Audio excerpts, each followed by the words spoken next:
علامہ صاحب وہ جنتی دروازے کا بھی بتا دیں، بہشتی دروازے کے حوالے سے بھی۔ بالکل، اس کے بارے میں بہت ساری علماء نے تشریحات و تفسیرات بیان کی ہیں۔ اب میں ناظرین کو اپنے انداز سے بتاتا ہوں۔ ہاں ہاں ہاں بعض لوگ اس پر بڑا اعتراض کرتے ہیں، جی جی بہشتی دروازہ ہے۔ میں نے ایک کتاب میں پڑھا تھا، اور یہ کتاب ڈائجسٹ ٹائپ تھی، اس کے اندر اعلیٰ حضرت تاجدار گولڑا پیر سیدنا مہر علی شاہ صاحب رحمۃ اللہ علیہ آپ کے حوالے سے یہ بات لکھی۔ آپ جب حضرت بابا فرید الملت والدین والحق آپ کے مزار اقدس پہ گئے تو آپ نے بھی خواہش کا اظہار فرمایا کہ میں نے اسی دروازے سے گزرنا ہے۔ اچھا، یہاں پر ایک مولوی تھا، وہ بڑا اس پر تقریریں کرتا تھا، آگ بگولا ہوتا تھا، ہر جمعے سڑ کے اس کا منہ کالا ہوا تھا، وہ پتہ نہیں یہ کیا۔ اس کو جب پتا چلا نا کہ پیر مہر علی شاہ صاحب رحمۃ اللہ علیہ آ رہے ہیں، اس نے کہا یار بڑا پڑھا لکھا پیر ہے، سید ہے، اور بڑا ٹنا ٹن مسئلے بیان کرتے ہیں، تو آج پتا چلتا ہے کہ جب پیر مہر علی شاہ صاحب ہے تو آپ نے بھی اظہار فرمایا۔ تو اس نے آ کر چند اس کے چمچے کڑچھے بھی ساتھ تھے، میں تھوڑا پنجابی کا لفظ بول لیتا ہوں، تو انہوں نے آ کے شور مچانا شروع کر دیا۔ وہ آ کے کہنے لگے یہ آپ جیسا پڑھا لکھا پیر، کیا یہ شرک نہیں ہے، فلاں نہیں ہے، یہاں یہ نہیں۔ آپ نے جب دیکھا نا کہ یہ پورا جناب گرم ہو چکا ہے، تو آپ نے فرمایا بھیا روک کے ہماری بھی بات سنو گے ذرا، سمجھ آئی؟ اعلیٰ حضرت تاجدار گولڑا رضی اللہ عنہ آپ فرمانے لگے بھائی بات یہ ہے کہ تو ایک دروازے پر اتنا آگ بگولا ہو رہا ہے، مجھے ایک بات بتا، کیا اس کے دلائل تجھے حدیث میں نظر نہیں آئے؟ اس نے کہا حدیثوں میں ہے ہی نہیں۔ فرمایا میں حدیث پڑھتا ہوں تیرے سامنے۔ آقا کریم علیہ السلام نے کیا یہ نہیں فرمایا انما القبر روضۃ من ریاض الجنہ او حفرۃ من حفرۃ النار، کہ یہ جو قبر ہے یا تو جنت کے باغوں میں سے ایک باغ ہے یا جہنم کے گڑھوں میں سے ایک گڑھا ہے۔ کہا بالکل یہ حدیث ہے۔ فرمایا رک جا پھر۔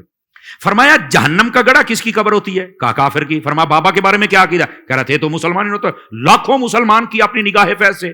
اچھا، فرمایا مسلمان ہیں بلکہ مسلمان گر ہیں؟ کہا بالکل۔ ولی کامل ہے؟ کہا بالکل۔ فرمایا مسلمان کی قبر کیا ہوتی ہے؟ تو وہ کہنے لگا وہ جنت کا باغ ہوتی ہے۔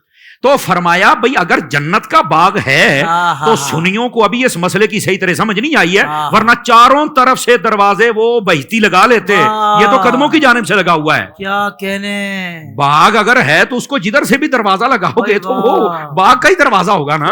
اگر مومن کی قبر یہ جنت ہوتی ہے تو جدھر سے بھی دروازہ لگاؤ گے تو جنتی دروازہ ہی بنانا۔ بہت اچھے۔ آپ نے جب یہ سمجھایا تو وہ حیران و ششدر رہ گیا۔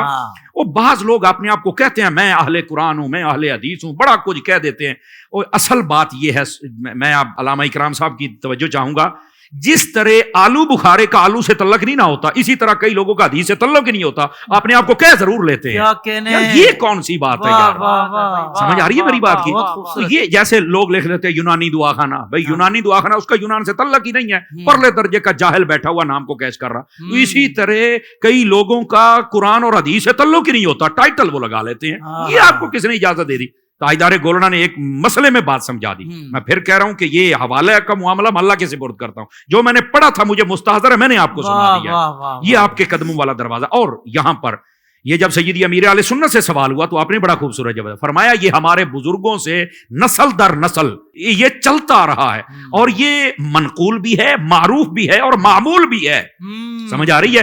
تو جب اتنی بات منقول و معروف و مشہور و معمول بیاہ ہو تو پھر ہم اس کا کیسے، ویسے بھی قبر جنت کا باغ ہے تو اس دروازے کو جنتی دروازہ کہنے سے مسئلہ کیا ہو رہا ہوتا ہے؟ ویسے بھی ضنی معاملات ہوتے ہیں نا، ضنی معاملات ہے، یہ کو عقائد کی اگر کوئی نہیں بھی مانتا اور اولیاء کو مانتا اور اس کی عقائد، ٹھیک ہے، دیٹس اوکے، لیکن یہ کہ اس کا یہ مطلب نہیں ہے کہ اس دروازے کی وجہ سے تم اولیاء کے دشمن بن جاؤ اور جو جاتے ہیں ان کو مشرک بنا دو، تو ایسی بات نہیں ہے۔ واہ واہ علامہ صاحب سلامت رہیے، آپ نے تو بہت خوبصورت انداز سے جن کو بات مطلب علمی بات سمجھ نہیں آتی، مجھے لگتا ہے کہ ان کو بھی سمجھ آ گئی ہوگی الحمدللہ، اور جو علم والے اور اللہ والے ہیں، اللہ والوں سے محبت کرتے ہیں، وہ تو ویسے ہی الحمدللہ بڑی عقیدت رکھتے ہیں، تو ان کے ذہن میں تو یہ فساد کی اور فتنے کی باتیں ہی نہیں آتی، بڑے وہ پرامن ہوتے ہیں۔